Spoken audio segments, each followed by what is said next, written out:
और जो हीरो का हार दिया है ना, वही देखने के इंतजार में बैठी है ये तो। हाँ भाभी, खूब समझती हूँ मैं। और बताओ बेटा आरती, समधन जी ठीक है? हाँ मम्मी, मम्मी जी तो एकदम बढ़िया है, वो भी आपको याद कर रही थी। अच्छा दीदी, जल्दी बताइए जिया जी ने आपको कैसा सेट दिया है? हाँ भाभी, दिखाती हूँ अभी। देखिए भाभी, ये रहा वो डायमंड सेट। वाह दीदी, कितना सुंदर है ये सेट। हाँ भाभी, मुझे भी ये बहुत पसंद आया। हाँ बेटा, बहुत खूबसूरत सेट है। अच्छा बेटा आरती, तुम अपनी भाभी के साथ बैठकर बात करो, मैं आती हूँ जरा अपना पाठ खत्म करके। हाँ मम्मी। देखो भाभी, कैसा लग रहा है? बहुत ही खूबसूरत दीदी।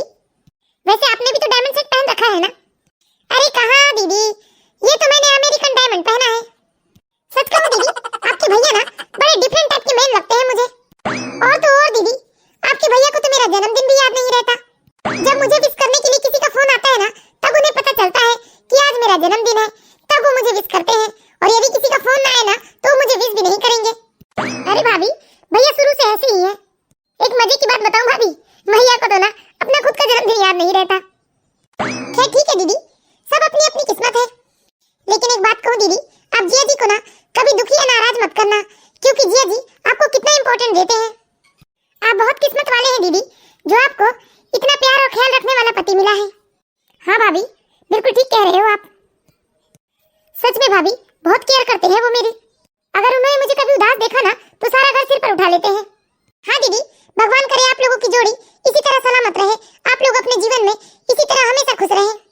हाँ भाभी, सच में मैं अपने आप को ना दुनिया की सबसे खुशकिस्मत लड़की मानती हूँ, क्योंकि भाभी इनके साथ साथ इनकी मम्मी भी मेरी बहुत केयर करती है।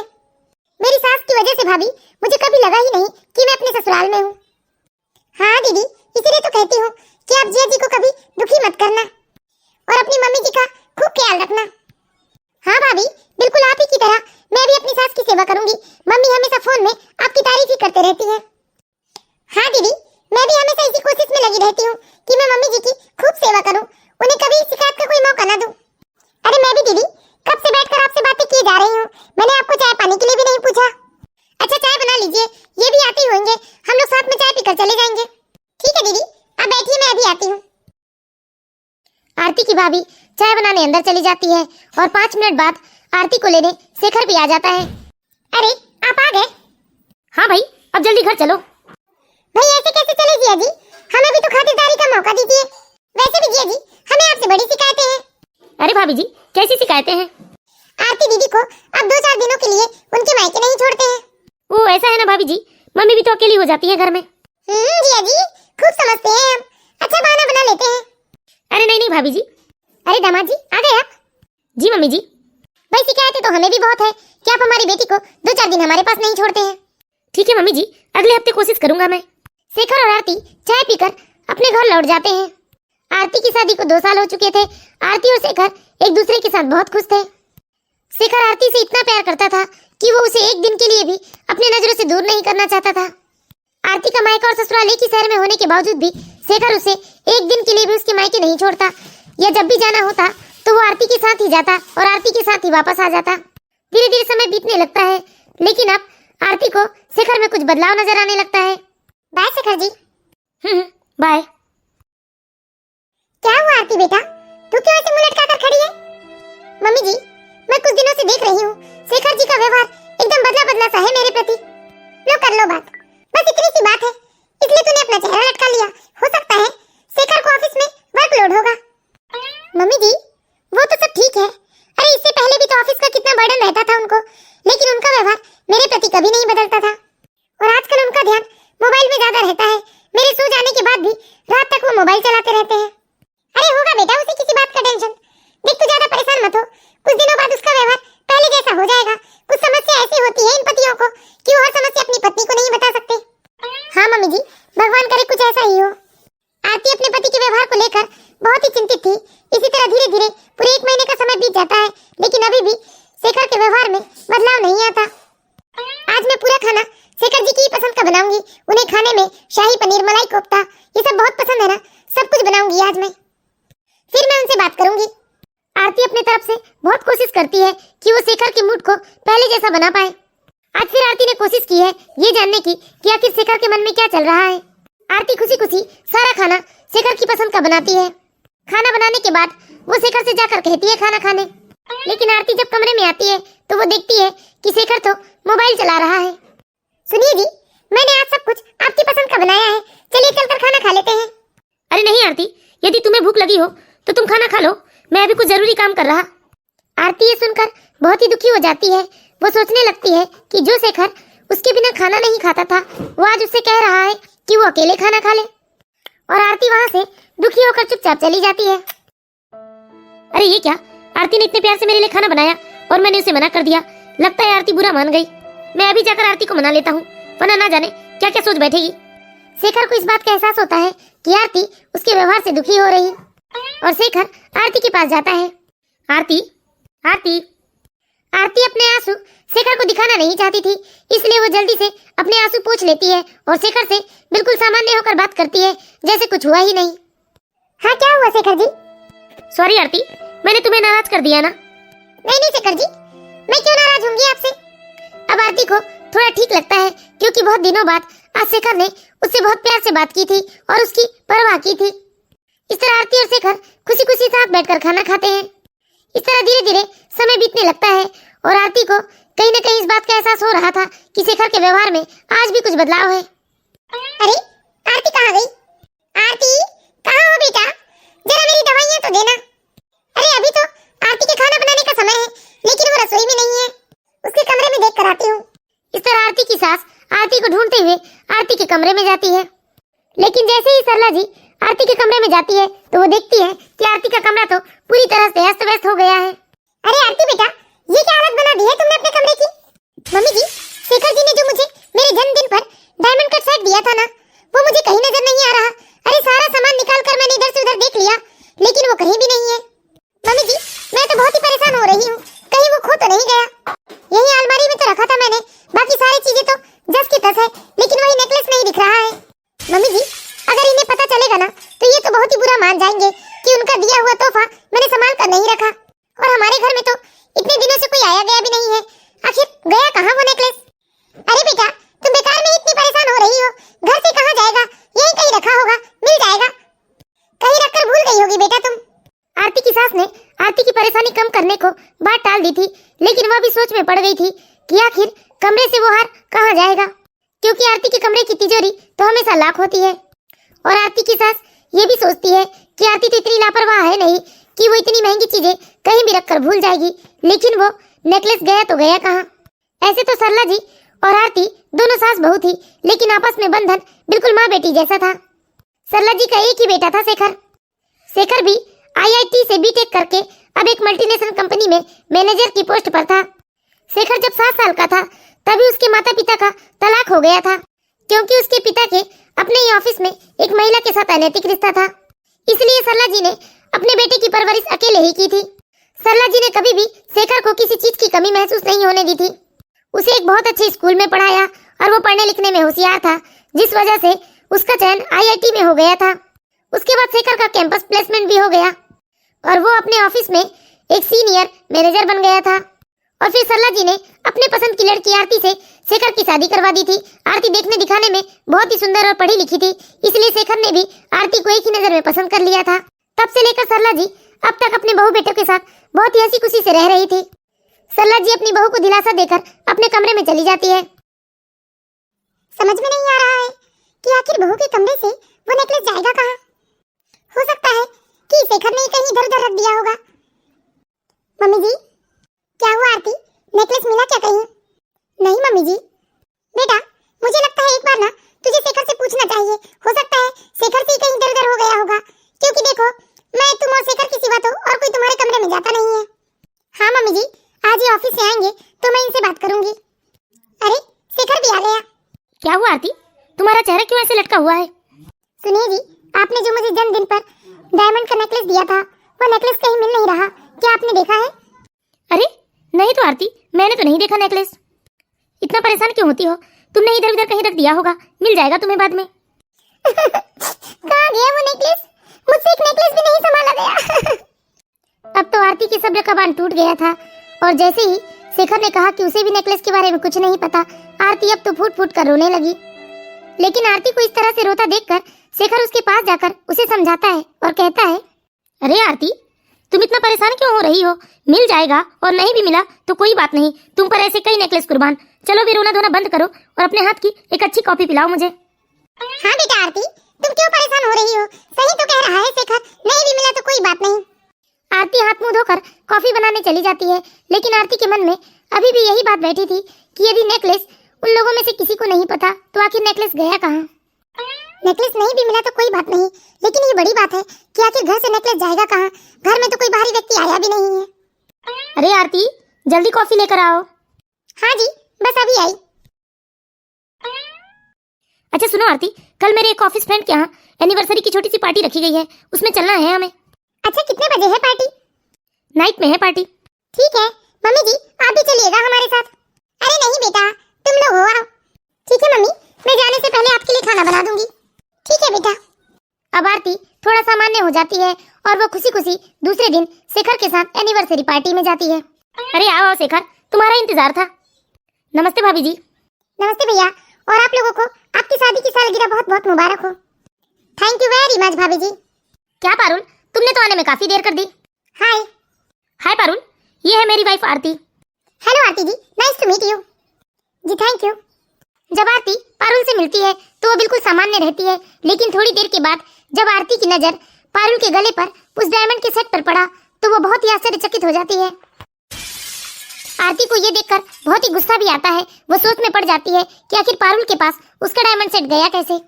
लेकिन फिर पारुल को समझने में ज्यादा समय नहीं लगता, क्योंकि शेखर और पारुल एक ही ऑफिस में जॉब करते थे। आरती समझ चुकी थी कि पारुल को वो डायमंड सेट खुद शेखर ने दिया है। आरती को बहुत ज्यादा गुस्सा आ रहा था, लेकिन आरती ऐसे किसी की पार्टी खराब नहीं करना चाहती थी। और आरती दूसरी तरफ अपने पति शेखर से बहुत प्यार करती थी और एकाएक वो शेखर के ऊपर कोई इल्जाम भी नहीं लगा सकती थी। इसलिए आरती किसी से कुछ नहीं कहती और पार्टी खत्म होने के बाद जब वो लोग घर आ जाते हैं तो आरती ने सोचा कि सबसे पहले वो शेखर से यही प्रश्न करेगी कि आखिर पारुल के पास उसका नेकलेस गया कैसे। लेकिन इधर आरती के फ्रेश होकर आते तक शेखर सो चुका था। अरे ये क्या, ये तो सो गए। वैसे मुझे नहीं लगता कि शेखर जी मुझे धोखा दे सकते हैं, या फिर मैं मूर्ख हूँ कि सबूत मेरे सामने है और मैं उसे नकार रही हूँ। लेकिन फिर भी पूरी छानबीन किए बिना मैं इस तरह शेखर के ऊपर इल्जाम नहीं लगा सकती। मुझे गुस्सा तो इतना आ रहा है, ऐसा लग रहा है मानो मैं अभी के अभी घर छोड़कर चली जाऊं। लेकिन नहीं, मैं ऐसा नहीं कर सकती। मैं इस बारे में मम्मी जी से बात करती हूँ, तभी मेरा मन हल्का लगेगा। मेरा दिल डर से बैठा भी जा रहा है। आरती को नींद नहीं आ रही थी और ये सोच सोचकर बहुत गुस्सा भी आ रहा था और वो बहुत परेशान भी हो रही थी। लेकिन कहीं ना कहीं उसका दिल ये भी कह रहा था कि उसका पति उससे बहुत प्यार करता है, उसे वो इस तरह से धोखा नहीं दे सकता। आरती अपने सास के कमरे में जाती है। क्या ऐसे कैसे उस पारुल के पास जा सकता है तुम्हारा नेकलेस? मुझे तो सब समझ में आ रहा है आरती, इसमें सारी गलती ना मेरे बेटे की है। लेकिन इतना तो मुझे समझ में आ गया है कि वो लड़की भी कुछ ठीक नहीं है जो शादीशुदा आदमी के साथ रिश्ता बना रही है। पर मैं उस लड़की को क्या कहूँ बेटा, जब अपना ही सिक्का खोटा है तो दूसरे को क्या दोष देना। गुस्सा तो मुझे इतना आ रहा है अपने बेटे के ऊपर कि जाकर अभी के अभी उसका गला दबा दूं। नहीं मम्मी जी, देखिए आप शेखर जी से अभी कुछ मत कहिएगा। मैं इस लड़की के बारे में ना कुछ और भी पता करना चाहती हूँ, तब तक हम घर में हमेशा की तरह शांत रहेंगे। हाँ बेटा आरती, तुम जैसा चाहो वैसा करो, मैं पूरी तरह से तुम्हारे साथ हूँ। मेरी बेटी की गलती है और मैंने इस बात को स्वीकार कर लिया है। अब तू जा बेटा, सोने की कोशिश कर। देख बेटा आरती, अगर तू सोएगी नहीं तो तेरी तबीयत खराब हो जाएगी। और सोचो, जब तेरी तबीयत खराब हो जाएगी तो तू उस लड़की के बारे में पता कैसे करेगी। हाँ मम्मी जी, मैं कोशिश करती हूँ। देखिए आप भी ज्यादा परेशान मत होइए, जो होगा देखा जाएगा। आप भी आराम कीजिए। ठीक है बेटा, जा तू आराम कर। इस तरह सरला जी आरती से कह तो देती है आराम करने, लेकिन खुद सरला जी की आंखों की नींद गायब हो चुकी थी और सरला जी एक बार फिर अतीत की गलियारों में खो जाती है। हे भगवान, ये सब क्या हो रहा है? कहीं इतिहास अपने आप को दोहरा तो नहीं रहा है? शेखर के पिता ने जो मेरे साथ किया वही शेखर आज आरती के साथ कर रहा है। आखिर ये अपने बाप की ही औलाद निकला। आखिर ये अपने बाप की ही औलाद निकला। अरे बाप के गुण जाएंगे कहाँ? आखिर बाप के गुण तो इसके खून में ही बसा है। मैंने कितनी कोशिश की कि अपने बाप के नक्शों कदम पर ना चले, लेकिन आखिर झाड़ का पत्ता तो झाड़ के ही नीचे गिरेगा। लेकिन बेचारी आरती, उसका क्या होगा? इतनी अच्छी बहू तो ना ही शेखर को कभी मिलेगी और ना ही कभी इस घर को। आरती कितनी समझदार है, उसे मेरी कितनी परवाह रहती है, इस घर की चिंता रहती है और कितनी गंभीर भी है। अगर आरती की जगह किसी और औरत को इस बात का पता लगता तो वो तो तुरंत अपने पति की छाती पर सवार हो जाती।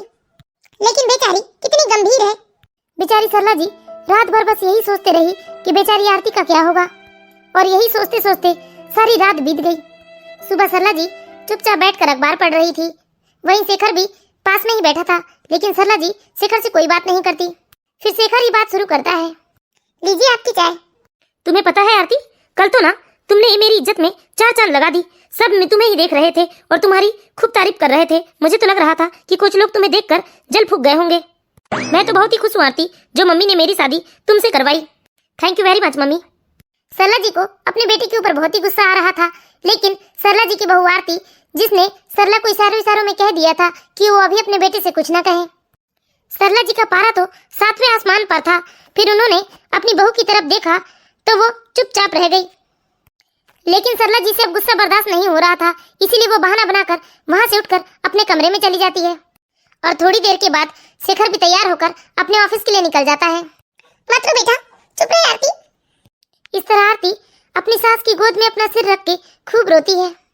रात से लेकर सुबह तक का वक्त उसने कैसे काटा था वो तो वही जानती थी।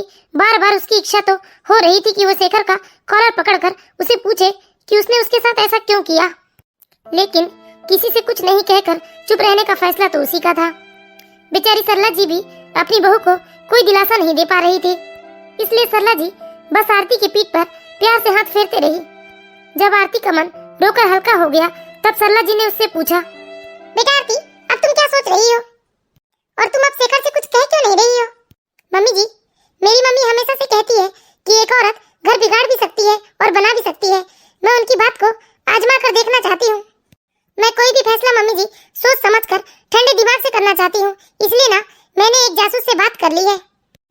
मैं शेखर जी और पारुल के रिश्ते के बीच की गंभीरता को जानना चाहती हूँ मम्मी जी, कि आखिर पारुल ये कैसी लड़की है जो एक शादीशुदा आदमी से चक्कर चला रही है। मम्मी जी, मैं शेखर जी से बहुत प्यार करती हूँ और उन्हें वापस लाने का जो भी रास्ता हो मैं उसमें चलना चाहती हूँ मम्मी जी, क्योंकि सच कहूँ मम्मी जी, मैंने आज तक सिर्फ और सिर्फ शेखर जी से ही प्यार किया है। आरती की मुंह से ये बात सुनने के बाद सरला जी का मन एक असीम स्नेह और सम्मान से भर गया। अरे बेवकूफ है मेरा बेटा, जो हीरे जैसी पत्नी को छोड़कर किसी और लड़की के पीछे भाग रहा है।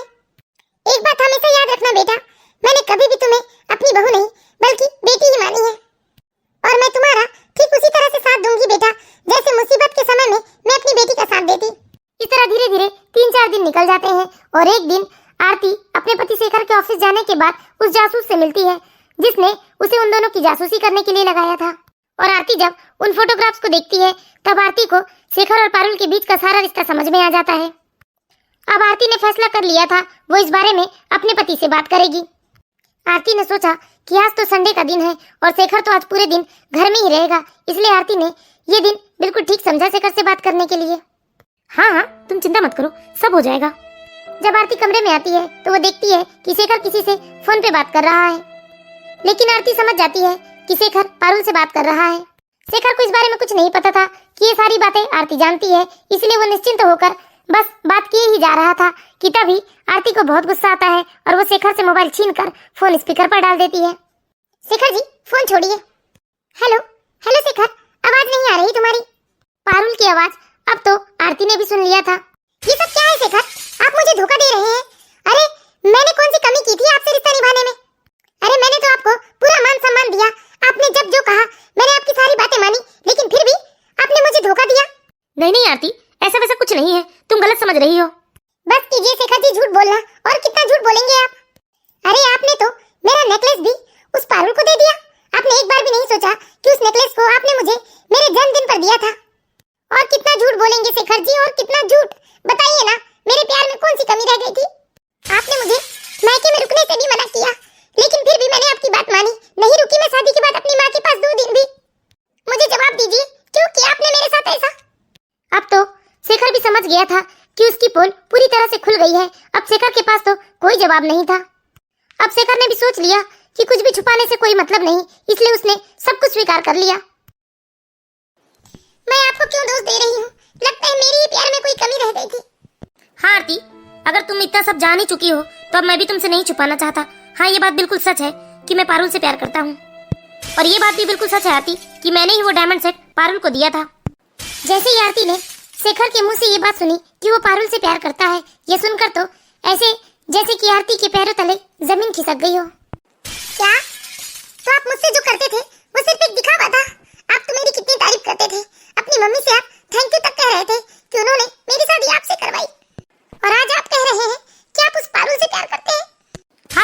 पारुल से प्यार, और पारुल भी मुझसे बहुत प्यार करती है। बस कीजिए शेखर जी, बस कीजिए, अब मैं आगे और कुछ बर्दाश्त नहीं कर सकती। शेखर की बातें आरती बर्दाश्त नहीं कर पाती और वो रोते हुए अपनी सास के पास चली जाती है। हाँ मम्मी जी, वो सारी बात बिल्कुल सच निकली। इन्होंने खुद अपने मुंह से स्वीकार किया है कि ये पारुल से प्यार करते हैं। चुप रह बेटा, मत रो तू धीरज धर बेटा, इसकी अकल ठिकाने मैं लगाऊंगी, देख तू रो मत। मम्मी जी, अब मैं नहीं रहना चाहती इस घर में, मुझे माफ कर दीजिए, अब मैं अपने मायके जाना चाहती हूँ। नहीं बेटा, ऐसा मत करो, देखो ये समस्या का हल नहीं है। लेकिन मम्मी जी, मैं यहाँ रहकर करूंगी भी क्या, जब इनके दिल में मेरे लिए जगह ही नहीं है। इन्होंने तो साफ साफ कह दिया कि ये पारुल से प्यार करते हैं। लेकिन तुम एक बात बताओ बेटा आरती, क्या मान लो आज इसने कह भी दिया कि ये पारुल से प्यार करता है, तो क्या तुम इसे इतनी आसानी से छोड़ दोगी और कर दोगी अपनी जिंदगी बर्बाद? लेकिन मैं और कर भी क्या सकती हूँ मम्मी जी? अरे तुम सब कुछ कर सकती हो बेटा, इसे इतनी आसानी से जाने मत दो। तुम्हारे मायके जाने से कुछ ठीक नहीं होगा, बल्कि तुम्हारे मम्मी पापा और भैया भाभी को भी टेंशन हो जाएगा बेकार में, और इस हरामखोर की अकल तो मैं ठिकाने लगाऊंगी। लेकिन मम्मी जी, हम कर भी क्या सकते हैं? अगर शेखर जी को मुझसे प्यार नहीं रहा मम्मी जी, तो प्यार तो जबरदस्ती नहीं करवाया जा सकता ना किसी से। अरे बेटा, तू उसकी पत्नी है, तू चाहे तो तू सब कुछ कर सकती है। देख, मैंने तो अपनी जिंदगी में बहुत बड़ी गलती कर दी थी, जो मैंने शेखर के पापा को आसानी से जाने दिया था, लेकिन तुझे ये गलती नहीं करने दूंगी और इस शेखर के बच्चे की तो अकल ठिकाने लगाऊंगी। और ये जो बोल रहा है ना कि ये पारुल से प्यार करता है, अरे तुझे लगता है कि पारुल भी शादीशुदा लड़के से प्यार करती होगी? अरे आजकल की लड़कियां ना सिर्फ रुपए ऐंठने के लिए बड़े बड़े लड़कों को अपने जाल में फंसाती है, और मुझे पारुल भी कुछ ऐसी ही समझ में आ रही है। इसलिए देख बेटा, किसी से कुछ कहने की कोई जरूरत नहीं है, हम दोनों मिलेंगे उस पारुल की बच्ची से, और जरा जाकर तो देखिए है कैसी ये पारुल और चाहती क्या है ये शेखर से। हाँ मम्मी जी। तू एक काम करना बेटा आरती, शेखर के सो जाने के बाद ना शेखर के मोबाइल से उस हरामखोर पारुल को मैसेज करना, और मैसेज में लिख देना कि वो कल ऑफिस ना जाए, बल्कि 2 बजे किसी कॉफी शॉप में वो मिलने आ जाए। मम्मी जी, ये सब करके क्या मुझे शेखर जी वापस मिल जाएंगे? हाँ बेटा, मेरा तजुर्बा कहता है कि शेखर तुझे वापस मिल जाएगा, क्योंकि मैंने देखा है शेखर पहले तुझसे कितना प्यार करता था। ये शेखर ना किसी साजिश के तहत उस पारुल से फंस गया है। ठीक है मम्मी जी, शेखर जी को तो मैं भी नहीं खोना चाहती। यदि इस रास्ते में चलकर शेखर जी मुझे वापस मिल जाए तो मैं जरूर इस रास्ते में चलूंगी मम्मी जी। आरती ने भी सरला जी की सारी बात मान ली, और सरला जी के कहने अनुसार आरती ने शेखर के मोबाइल से पारुल को 2 बजे किसी कॉफी शॉप में मिलने का मैसेज कर दिया, और उधर पारुल भी तय समय पर कॉफी शॉप आ जाती है।